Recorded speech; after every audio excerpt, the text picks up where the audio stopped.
degli Socadores, risalente secondo alcuni studiosi ad epoca nuragica o prenuragica. Noi adesso creiamo proprio l'ascolto dei suoni che accompagneranno l'ingresso degli amici di Mamoiada, sottolineando solo che sono un simbolo, un'entità identitaria che ci rappresenta ovunque nel mondo e che questa sera attraverso l'associazione Azzeni ci onora della sua presenza. Un applauso agli amici di Mamoiada.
Una processione mistero che evocano ogni volta che come un'apparizione si palesano laddove portano davvero la bellezza della loro comunità e della loro storia.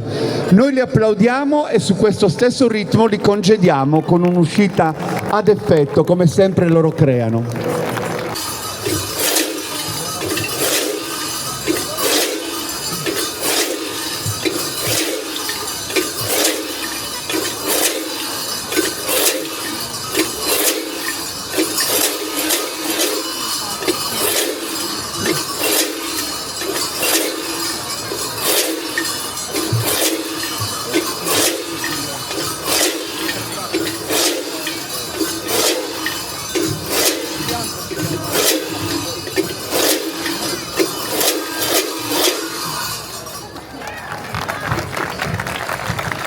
Grazie davvero agli amici di Mamoiada.